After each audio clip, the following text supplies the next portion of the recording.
नमस्कार किसान भाइयों। आज मैं आपको सफ़ेद लट के नियंत्रण के बारे में बताऊंगा। इस कीट की प्रौढ़ व लट दोनों अवस्थाएं ही फसलों को नुकसान पहुंचाती है। यदि खेत में नमी होते हुए भी पौधे सूख रहे हैं तो इनको खींचने पर आसानी से उखड़ जाते हैं। यदि मिट्टी को खोद कर देखते हैं तो सफ़ेद सफ़ेद से लट नज़र आते हैं। किसान भाइयों, इस कीट की 3 अवस्था होती हैं, एक लार्वा, दूसरी प्यूपा और तीसरी वयस्क, जिसे बीटल कहते हैं।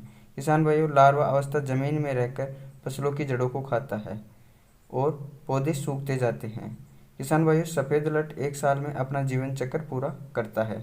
यह जुलाई माह से अक्टूबर माह तक फसलों को अधिक नुकसान पहुंचाता है।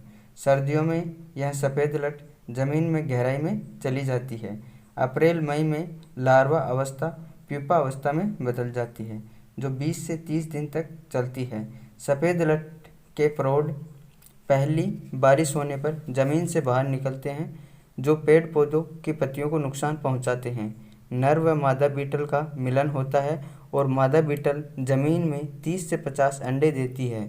15 से 20 दिन बाद अंडों से लार्वा निकलते हैं, जो मिट्टी में मौजूद जैविक पदार्थों से अपना पोषण करते हैं। दूसरी अवस्था में लार्वा पौधों की जड़ों को खाना शुरू कर देते हैं।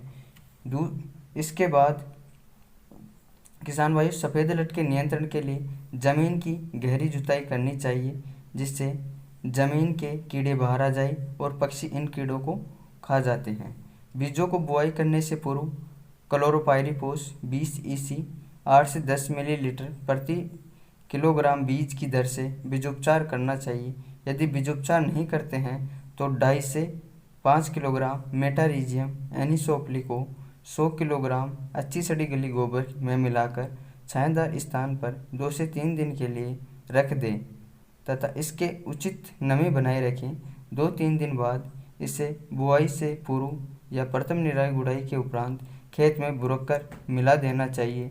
वयस्क कीट के नियंत्रण के लिए 5 से 6 मिलीलीटर प्रति लीटर पानी में बेवेरिया बेसियाना का घोल बनाकर छिड़काव करना चाहिए, जिससे मेटारिजियम एनिसोप्ली कीटों में ग्रीन मस्कार्डिन रोग पैदा करती है, जिससे कीटों की धीरे धीरे मृत्यु होने लगती है। मेटारिजियम फफूंद का लंबे समय तक असर रहता है तथा मृदा में प्रदूषण रहित होता है और मनुष्य व पशुओं के लिए सुरक्षित है।